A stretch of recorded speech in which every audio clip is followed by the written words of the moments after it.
2025 can be the best year you've ever had in your producer career. And it's actually not that hard. There are just a few things you should keep in mind to make it work. And I'm sure you want to make it your year, otherwise you would have not clicked on the video or you wouldn't follow my channel. That's why in this video I will give you a 3-step system specifically designed for producers to make 2025 your year. I used the same system to bring my producer career to another level in 2024, and I will do the exact same things that I will tell you in this video in 2025 to bring it to another level once again. I came from making no money, having no people to work with, and having no clear direction to making thousands of dollars with my hobby, connecting with people all around the world and having clear intentions and clear goals within 1 year using this system. And talking about goals, it all starts with one thing.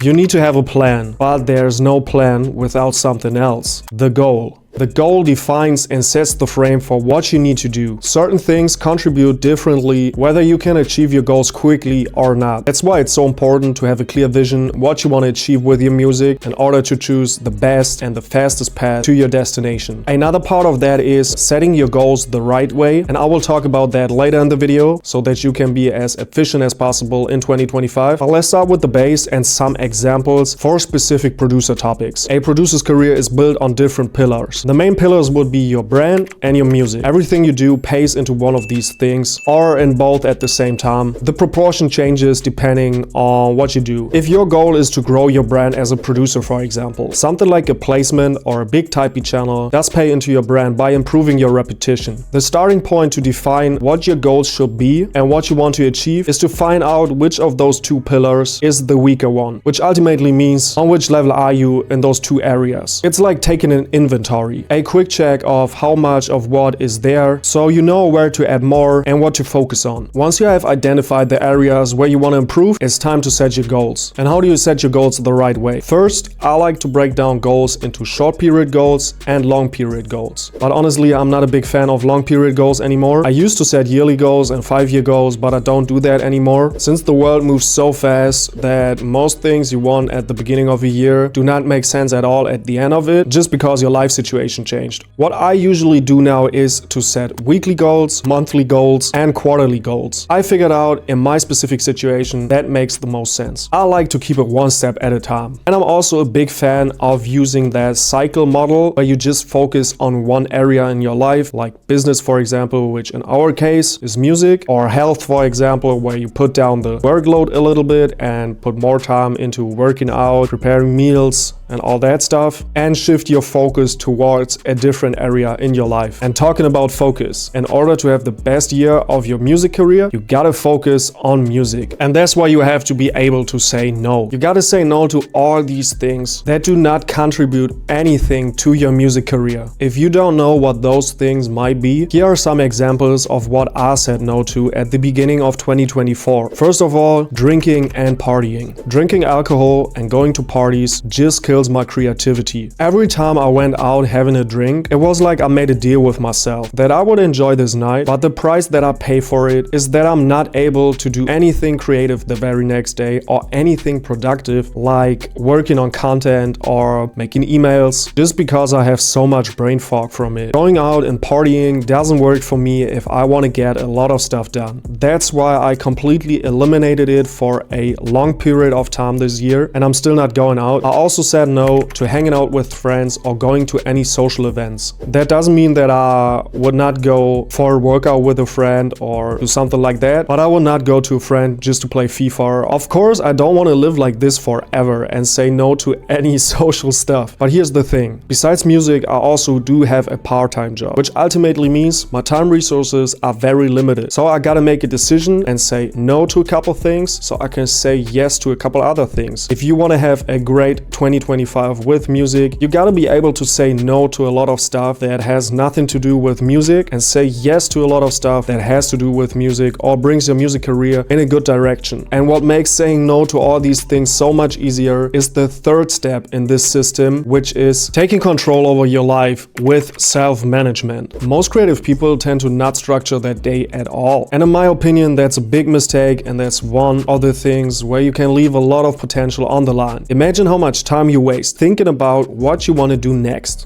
Organizing your time and organizing your to-dos will probably cost you around 5 minutes per day, but will save you a lot more than that. And this will also help you with your goals. How? Let me show you how I do it and then it gets clear. First of all, I got this journal. I use this journal to write down my to-dos for the very next day, track my habits, and write down my goals for those different time spans. At the end of every day, I sit down and write down my to-dos for the very next day, depending on what goals I set for myself for this week. As you can see, there's a correlation between what you want to achieve and what you want to do. Every Sunday, I sit down and write down what I want to achieve for the week. That could be something like posting 2 videos, making 7 loops, preparing a specific amount of emails, or practicing guitar for 2 hours. And based on those goals, I can now define my daily to-dos so I can work towards them every single day. I just figured out that this is a good workflow for me, and as I said, it costs probably around 5 minutes per day. So 5 minutes less of sitting on the toilet and scrolling through TikTok, or maybe you just take your journal with you on